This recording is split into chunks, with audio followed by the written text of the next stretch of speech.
કેમ છો વિદ્યાર્થી મિત્રો, મારી યુટ્યુબ ચેનલમાં આજના લેક્ચરમાં આપનું સ્વાગત છે। મારો આજનો લેક્ચર છે ધોરણ 12 કોમર્સ આંકડાશાસ્ત્ર એના ભાગ 1ના ચેપ્ટર નંબર 2 સુરેખ સહસંબંધનો। આજના દિવસની અંદર હું તમને સુરેખ સંબંધમાં સ્વાધ્યાય 2.2 એના દાખલા નંબર 5 અને 6 શીખવાડવાનો છું। આની અગાઉના 4 દાખલા અને એની પહેલાં થિયરી એના વિડીયો બનાવી મેં ચેનલની અંદર મૂકી દીધા છે, તો જો તમે ના જોયા હોય તો તમે ત્યાં જઈને જોઈ શકો છો। તો શરૂઆત કરીએ આજના લેક્ચરની દાખલા નંબર 5થી। દાખલા નંબર 5 શરૂ કરીએ તે પહેલાં એકવાર એની રકમ ઉપર નજર નાખી દઈએ। તો ચોપડીની અંદર દાખલા નંબર 5ની રકમ કે ભાઈ નીચેની માહિતી પરથી મૂડીરોકાણ જે કરોડ રૂપિયામાં છે અને નફો જે 10 લાખમાં આપેલો છે તેની વચ્ચે આપણે શું શોધવાનું છે? સહસંબંધાંક શોધવાનો છે। અહીં આપણને 3 ખાના આપ્યા છે: કંપની, મૂડીરોકાણ અને નફો। હવે આ કંપનીનું ખાનું તમે બનાવો ના બનાવો એનો કોઈ મતલબ છે નહીં, તો આપણે એને બનાવીશું નહીં। આપણે શું બનાવીશું? મૂડીરોકાણનું ખાનું, જેને આપણે શું કહીશું? એક્સ, અને બીજું બનાવીશું નફાનું ખાનું, જેને આપણે કહીશું વાય।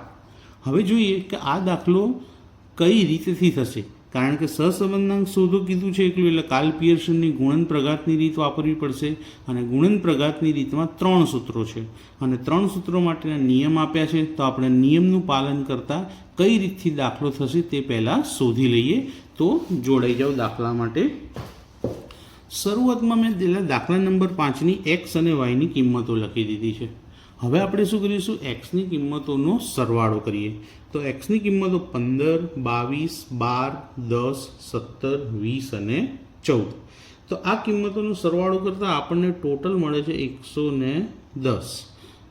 એ જ રીતે વાય એની 9, 12, 8, 6, 10, 9, 10 આ બધી જ કિંમતોનું ટોટલ કરવા જઈશું તો આપણને એનું ટોટલ મળે છે 64, એટલે કે 64 મળે છે। હવે આપણે એનો એક્સ બાર અને વાય બાર શોધીએ એટલે આપણને ખબર પડશે કે આપણે કયા સૂત્રનો ઉપયોગ કરશું। તો સૌથી પહેલાં એક્સ બાર બરાબર sigma x upon n. Sigma x કેટલા મળ્યા? 110। એન એટલે કે સંખ્યાઓ કેટલી છે? 1, 2, 3, 4, 5, 6, 7। તો આપણી પાસે ટોટલ 7 સંખ્યાઓ છે। 110 ભાગ્યા 7 કરીશું તો આપણને આન્સર મળશે 15.71। એ જ રીતે વાય બાર પણ શોધી લઈએ। તો સિગ્મા વાય કેટલા છે? 64 અને એનની કિંમત છે 7। તો 64 ભાગ્યા 7 કરીએ તો જવાબ મળશે આપણને 9.14। હવે એક્સ બાર અને વાય બાર બંનેની કિંમત પોઈન્ટમાં મળી, એટલે કે અપૂર્ણાંક સંખ્યા મળે છે, એટલે આપણે પહેલા સૂત્રનો ઉપયોગ કરી શકીશું નહીં। મેં તમને થિયરીમાં 3 સૂત્રો લખાવેલા છે અને સાથે સાથે નોંધ પણ લખાવી છે। તો નોંધ મુજબ આપણે પહેલા સૂત્રનો ઉપયોગ નહીં કરી શકીએ, કારણ કે એક્સ બાર વાય બાર અપૂર્ણાંક મળ્યા। હવે જોઈએ અવલોકનો કેવા છે। તો આપણા અવલોકનો જે છે મેં કીધું તે પ્રમાણે 30 કરતાં કેવા છે? નાની રકમ છે, એટલા માટે આપણે અહીં બીજા સૂત્રનો ઉપયોગ કરીએ। જો મોટી રકમ હોત તો ત્રીજાનો ઉપયોગ કરતા, પણ અહીં આપણી રકમો 30 કરતાં નાની હોવાના કારણે આપણે સૂત્ર નંબર 2નો ઉપયોગ કરીએ અને એનું કોષ્ટક બનાવીએ। તો એને કોષ્ટક બનાવવા માટે બહુ સરળ છે। 2 ખાના તો રકમના બની જ ગયા, સરવાળો કરી લીધો। હવે આપણે કેટલા બીજા ખાના બનાવવાના છે? 3 ખાના। તો પહેલું ખાનું આપણું બનશે એક્સ અને વાયના ગુણાકારનું, એટલે કે એક્સ વાયનું। બીજું ખાનું બનશે એક્સના સ્ક્વેરનું, અને ત્રીજું ખાનું બનશે વાયનો સ્ક્વેર। હવે આનો સરવાળો, તો જેમ કે એક્સ વાયના ખાનાનો સરવાળો કરીએ તો એ સરવાળાને કહેવાશે સિગ્મા એક્સ વાય। એક્સ સ્ક્વેરનો સરવાળો કરીએ તો એને કહેવાશે સિગ્મા એક્સ સ્ક્વેર, અને વાય સ્ક્વેરનો સરવાળો કરીએ તો એને કહેવાશે સિગ્મા વાય સ્ક્વેર। હવે આપણે આ 3 ખાનાની કિંમત શોધી લઈએ। પહેલાં છે ગુણાકાર। તો 15 ગુણ્યા 9 135, 22 ગુણ્યા 12 264, 12 ઈઠા 96, 10 છંગ 60, 17 દાન 170, 20 નવ્વા 180 અને 14 દાન 140। સાથે સાથે આ બધી સાથે રકમોનો સરવાળો પણ કરી લઈએ તો આ બધી રકમોનો સરવાળો આપણને મળે છે 1045। હવે શોધીએ એક્સનો સ્ક્વેર, એટલે કે એક્સની જેટલી પણ રકમો છે બધાનો વર્ગ કરીશું।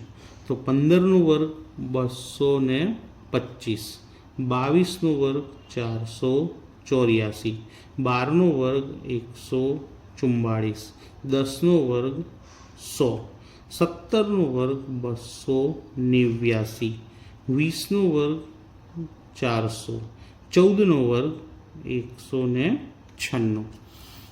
બધાના વર્ગ કરી લીધા. હવે એનો પણ આપણે સરવાળો કરી લઈએ. તો આ સાથે સાથ કિંમતોનો સરવાળો મળે છે આપણને 1838. હવે રહ્યું વાય સ્ક્વેર. તો વાયની કિંમતોનો વર્ગ કરીશું.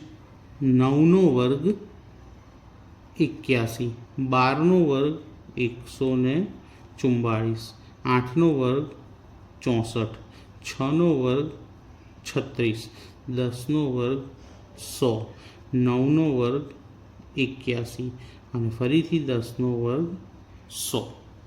તો આપણે વાય સ્ક્વેર પણ શોધી લીધા. હવે એનું ટોટલ મારી દઈએ તો આ બધી જ કિંમતોનું ટોટલ મળે છે 606. કોષ્ટક આપણું પૂર્ણ થઈ ગયું. બીજા નંબરના સૂત્રનો ઉપયોગ કરી દાખલો ગણવાથી કોષ્ટક બહુ નાનું બને છે. ફક્ત કેટલા ખાના બને છે? 5, જેમાં 2 ખાના તો રકમના આપી દીધા. આપણે બનાવવાના કેટલા હોય છે? 3. જ્યારે પહેલા અને ત્રીજા સૂત્રનો ઉપયોગ કરીએ તો 7 ખાના બનાવવાના હોય, 2 રકમના અને 5 આપણે બનાવવાના હોય છે. એટલે બીજા સૂત્રનો ઉપયોગ સરળ છે. જ્યારે પહેલા સૂત્રની અંદર કિંમત મૂકવી સરળ છે, બીજા સૂત્રમાં કિંમત મૂકવી થોડી ડિફિકલ્ટ છે. તો કિંમત મૂકીએ. તો સૂત્ર શું છે પહેલાં જોઈ લઈએ કે R બરાબર n into sigma XY minus sigma x into sigma y છેદમાં વર્ગમૂળની અંદર n into sigma X square minus sigma એક્સનો હોલ સ્ક્વેર ગુણ્યા વર્ગમૂળમાં n into sigma Y square minus sigma વાયનો હોલ સ્ક્વેર. હવે આમાં કિંમત મૂકીએ. એનની કિંમત કેટલી છે આપણી પાસે? તો 7. સિગ્મા એક્સ વાય કેટલા મળે આપણને? 1045 માઇનસ સિગ્મા એક્સ કેટલા છે? 110. સિગ્મા વાયની કિંમત કેટલી છે? 64. હવે છેદમાં કિંમતો મૂકીએ તો વર્ગમૂળની અંદર સૌપ્રથમ એનની જગ્યાએ કેટલા? 7. Sigma X square 1838. સિગ્મા એક્સનો હોલ સ્ક્વેર, તો સિગ્મા એક્સ કેટલા છે? 110. તો 110નો હોલ સ્ક્વેર ગુણ્યા n 7. સિગ્મા વાય સ્ક્વેર કેટલા છે? 606 માઇનસ સિગ્મા વાયનો હોલ સ્ક્વેર, તો સિગ્મા વાય કેટલા? 64. તો 64નો સ્ક્વેર. હવે ગુણાકાર કરીએ. 7 ગુણ્યા 1045, તો એનો જવાબ મળશે આપણને 7315 માઇનસ 110 ગુણ્યા 64, તો એનો જવાબ મળશે આપણને 7040 છેદમાં સૌપ્રથમ ગુણાકાર 7 ગુણ્યા 1838, તો એનો આન્સર આપણને મળે છે 12866. 110નો વર્ગ 12100 ગુણ્યા બીજા વર્ગમૂળમાં સૌથી પહેલાં કોનો ગુણાકાર? 7 ગુણ્યા 606નો, તો 4242 અને 64નો વર્ગ કરીએ તો 4096. હવે બાદ બાકી કરીએ તો 7315માંથી 7040 બાદ કરીશું તો આપણને આન્સર મળશે 275. વર્ગમૂળની અંદર પહેલી બાદ બાકી શું છે? 12866 માઇનસ 12100, તો જવાબ મળશે 766. બીજા વર્ગમૂળની બાદ બાકી 4242 માઇનસ 4096, તો જવાબ મળશે આપણને 146. હવે 275 એમના એમ રાખીએ છેદમાં આ બંને વર્ગમૂળની રકમનો ગુણાકાર કરી લઈએ. એક વર્ગમૂળમાં લખી દઈએ એને 766 ગુણ્યા 146 કરીશું તો 1,11,836. હવે ફરીથી 275 એમના એમ અને આ જે 1,11,836 લખ્યું એનું વર્ગમૂળ શોધી લઈએ કેલ્ક્યુલેટરમાં. તો 1,11,836નું વર્ગમૂળ કાઢીએ તો મળશે 334.42. હવે આનો ભાગાકાર કરી દઈએ કે 275 ભાગ્યા 334.42, તો જવાબ મળે છે આપણને 0.82. હવે મેં તમને કીધું તે પ્રમાણે કે આરની કિંમત આપણને એક્ઝેક્ટ મળતી નથી, માટે આરની કિંમત લગભગ કેટલી મળી? 0.82 મળી છે આપણને. હવે તેનું અર્થઘટન લખીએ તો 0.82 એ કોની નજીક છે?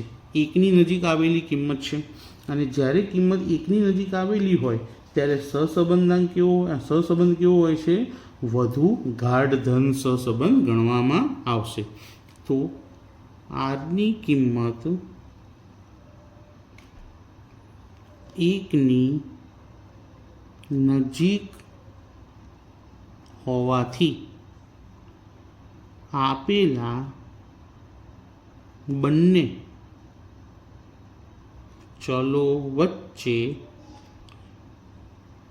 વધુ ગાઢ ધન સહસંબંધ છે. એકની નજીક છે માટે શું કહેવાશે? વધુ ગાઢ ધન સહસંબંધ. -1ની નજીક હોય તો ધનના બદલે ઋણ આવે, 0ની નજીક હોય તો આંશિક આવશે. એ જ રીતે હવે આપણે જોઈએ દાખલા નંબર 6. તો દાખલા નંબર 6 જોઈએ તે પહેલાં એકવાર તેની રકમ જોઈ લઈશું.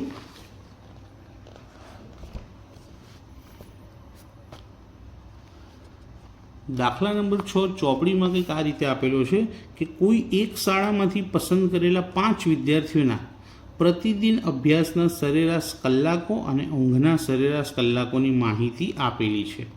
અને આ પરથી અભ્યાસના કલાકો અને ઊંઘના કલાકો વચ્ચેનો સહસંબંધાંક ગણવાનો છે. તમે જુઓ, અભ્યાસના કલાક અને ઊંઘના કલાક, જો ઊંઘના કલાક વધશે તો અભ્યાસના કલાક ઘટશે, અને અભ્યાસના કલાક વધશે તો ઊંઘના કલાક ઘટશે. અહીં આગળ વિરુદ્ધ છે.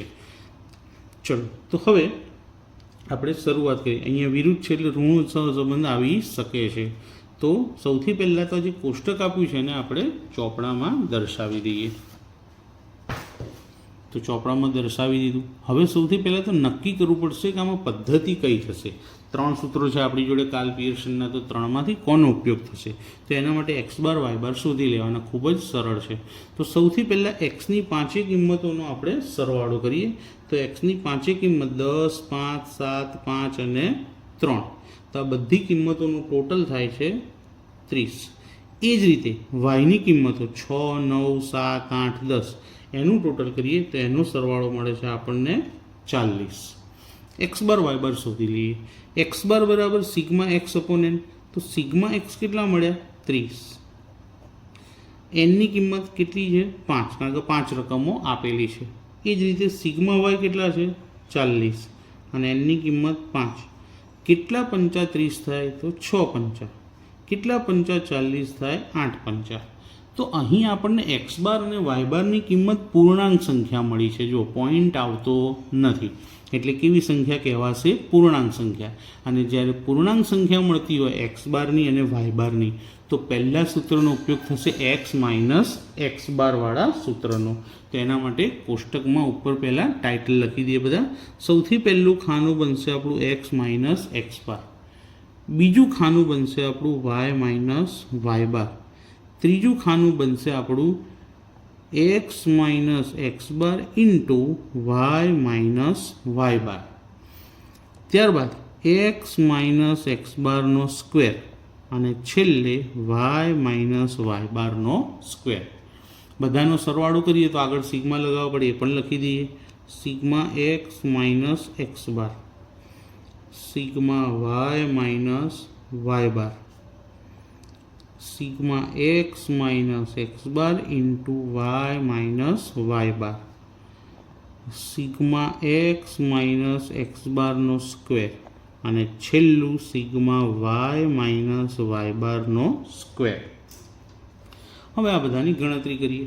સૌથી પહેલાં x માઇનસ એક્સ બાર એટલે કે xની બધી જ કિંમતોમાંથી એક્સ બારની કિંમત જે આપી છે 6 એ બાદ કરીએ. 10માંથી 6 જાય તો 4, 5માંથી 6 જાય તો -1, 7માંથી 6 જાય તો 1, 5માંથી 6 જાય તો -1, 3માંથી 6 જાય તો -3. આનું ટોટલ 0 થવું જોઈએ. સૌથી પહેલાં પ્લસનું જોઈએ. 4 અને 1 5. હવે માઇનસનું પણ જોઈ લઈએ. 1 1 2 2 અને 3 5. તો પ્લસ અને માઇનસનું ટોટલ સરખું થયું તો એની બાદબાકી શું આવશે? 0. એ જ રીતે હવે વાય માઇનસ વાય બાર શોધીએ. તો વાયની બધી જ કિંમતોમાંથી વાય બારની કિંમત જે 8 મળી એને આપણે બાદ કરશું. 6માંથી 8 જાય તો -2, 9માંથી 8 જાય તો 1, 7માંથી 8 જાય તો -1, 8માંથી 8 જાય તો 0, 10માંથી 8 જાય તો 2.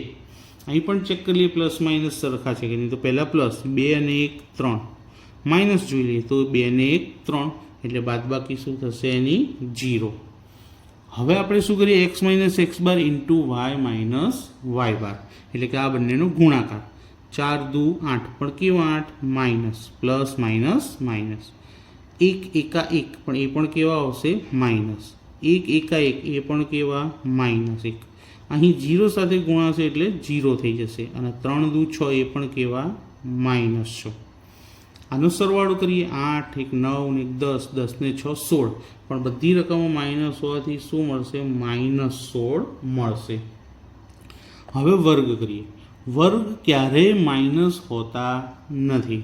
તો 4નો વર્ગ 16, 9નો વર્ગ 1નો વર્ગ 1, 1નો વર્ગ 1, 1નો વર્ગ 1, અને આ 3નો વર્ગ 9. વાય માઇનસ વાય બાર સ્ક્વેર પણ શોધી લઈએ સાથે. 2નો વર્ગ 4, 1નો વર્ગ 1, 1નો વર્ગ 1, 0ના 0, અને 2નો વર્ગ 4. હવે આનું ટોટલ મારી લઈએ. 17 18 19, 19 અને 9 કેટલા થશે? 28. 4 5 6, 6 ને 4 10. તો આપણું કોષ્ટક બની ગયું. હવે આપણે સૂત્ર લખી તેમાં કિંમત મૂકી દઈએ. તો સૌથી પહેલાં તો સૂત્ર લખી દઈએ કે sigma X minus X bar into Y minus Y bar છેદમાં સિગ્મા એક્સ માઇનસ એક્સ બારનો સ્ક્વેર ગુણ્યા બીજા વર્ગમૂળમાં સિગ્મા વાય માઇનસ વાય બારનો સ્ક્વેર. આમાં કિંમતો મૂકવી બહુ જ સરળ હોય છે. સૌથી પહેલાં sigma X minus X bar into Y minus Y bar. તો આપણને sigma X minus X bar into Y minus Y bar કેટલા મળ્યા હતા? -16 છેદમાં પહેલા વર્ગમૂળની અંદર કે સિગ્મા એક્સ માઇનસ એક્સ બારનો સ્ક્વેર કેટલો મળ્યો છે? 28 ગુણ્યા સિગ્મા વાય માઇનસ વાય બારનો સ્ક્વેર કેટલો મળ્યો છે? 10 -16 છેદમાં હવે આ બંનેનો ગુણાકાર કરી દઈએ. 28 દાન 280. હવે -16 એમ ના એમ, 280નું આપણે શું કાઢવાનું છે? વર્ગમૂળ શોધવાનું છે. તો 280નું વર્ગમૂળ થશે 16.73. અને હવે આ બંનેનો ભાગાકાર કરીશું કે 16 ભાગ્યા 16.73, એનો જવાબ મળશે આપણને -0.96. અને મેં કીધું એ પ્રમાણે કે ભાઈ આરની કિંમત ક્યારેય પણ એક્ઝેક્ટ મળતી નથી. તો આરની લગભગ કિંમત આપણને શું મળી? -0.96. હવે આપણે આનું શું લખી દઈએ? અર્થઘટન.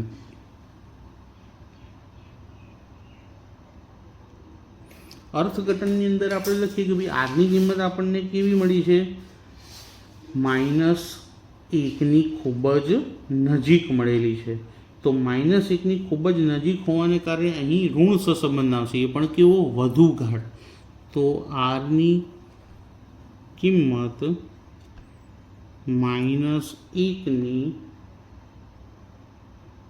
ખૂબ નજીક છે. તેથી આપેલ બંને ચલો વચ્ચે વધુ ગાઢ ઋણ સહસંબંધ છે. આ આપેલ બંને ચલો એટલે અભ્યાસના કલાક અને ઊંઘના કલાક. આ શોર્ટમાં પતાવી દીધું આપણે. આપણો ઉદ્દેશ શું હતો અર્થઘટન લખવાનો કે સહસંબંધ કેવો છે તો એ લખી દીધું કે વધુ ગાઢ ઋણ સહસંબંધ છે. તો મિત્રો આજે આપણે 2 દાખલા ગણ્યા, દાખલા નંબર 5 અને દાખલા નંબર 6. તો સૌપ્રથમ તો આ દાખલા નંબર 6 જોઈ લો. કોષ્ટક બાદ આપણે સૂત્ર લખી, કિંમત મૂકી અને તેનું અર્થઘટન કરી દીધું. અને આ છે તમારો દાખલા નંબર 5. એમાં પણ કોષ્ટક દોર્યું, ત્યારબાદ સૂત્ર લખ્યું, સૂત્રમાં કિંમત મૂકી અને ત્યારબાદ તેનું અર્થઘટન કર્યું. જ્યારે બીજું સૂત્ર અને ત્રીજું સૂત્ર લખશો ત્યારે કિંમત મૂકવામાં બહુ કાળજી રાખજો, કારણ કે થોડુંક અહીંયા આગળ ડિફિકલ્ટી લેવલ વધી જાય છે. તો આજનો લેક્ચર મિત્રો આપણે અહીંયા પૂરો કરીએ છીએ. તમને લેક્ચર કેવો લાગ્યો મને કોમેન્ટ કરી જરૂરથી જણાવજો. અને આ લેક્ચર તમારા ફ્રેન્ડ સર્કલમાં તમારા મિત્રોને ખૂબ શેર કરજો, જેથી ચેનલને સપોર્ટ મળે. અને જો નવા હો તો ચેનલને સબસ્ક્રાઈબ કરવાનું ભૂલતા નહીં, જેથી કરીને આવા નવા એજ્યુકેશન વિડીયો તમને મળતા રહેશે. Thank you.